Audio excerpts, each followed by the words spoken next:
ఇంతకుముందు వీడియోలో మనము 2 టేబుల్స్‌ను పవర్ క్వెరీలో ఎట్లా లోడ్ టు కనెక్షన్ మనం సెలెక్ట్ చేసుకొని ఏ రకంగా మనం 2 టేబుల్స్ మధ్యలో కనెక్షన్ ఏర్పాటు చేయాలో మనం తెలుసుకున్నాం. ఇప్పుడు ఆ రెండిట్లోని డేటాని ఏ రకంగా మెర్జ్ చేయాలి అది ఈ వీడియోలో నేర్చుకుందాం. ఫస్ట్ మనము టేబుల్ 1కు టేబుల్ 3కి మధ్యలో డేటా కనెక్షన్ చేయాలి కదా! మెర్జ్ చేయాలి. సో, టేబుల్ 1 సెలెక్ట్ చేసుకున్నాము.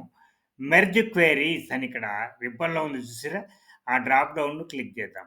తర్వాత మళ్ళీ మెర్జ్ క్వెరీస్ ఆప్షన్‌ను సెలెక్ట్ చేసుకుందాం.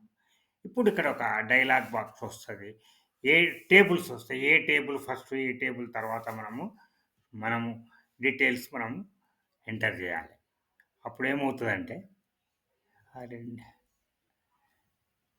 ఇప్పుడు వచ్చింది చూసారా ఇక్కడ? ఇప్పుడు ఇది ఫస్ట్ టేబుల్. టేబుల్ 1 గదా! వచ్చింది గదా!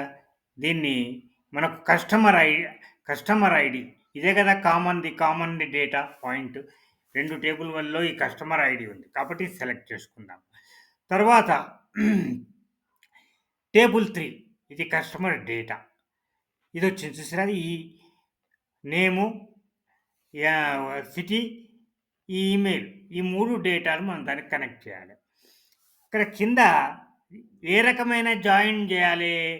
లెఫ్ట్ ఔటర్ అంటే ఏంది మొదటి టేబుల్‌లో మొత్తం డేటాను ఉంచాలి. రెండో టేబుల్‌లో మాత్రము కామన్ డేటాను మనము ఉంచాలి. తర్వాత ఇక్కడ ఒక చెక్ బాక్స్ ఉన్నది. దాన్ని మనము ఏం సెలెక్ట్ చేయాల్సిన పని లేదు. మనం ఏం జేయాలంటే దాని తర్వాత ఇక్కడ గూడా కస్టమర్ ఐడీ మనం సెలెక్ట్ చేసుకోవాలి. అప్పుడే ఇది యాక్టివేట్ అవుతది. ఇప్పుడు ఓకే అనాలి. ఇప్పుడు ఒక కొత్త కాలమ్ వస్తది. చూసారా? ఈ కాలమ్ వచ్చింది. ఈ కాలమ్‌లో మనం ఇక్కడ ఎక్స్‌పాండ్ కాలమ్స్ అనేది ఒక డబుల్ హెడెడ్ యారో వస్తది. దీన్ని క్లిక్ జేయాలి. క్లిక్ చేసినాక ఏవి కలపాలి?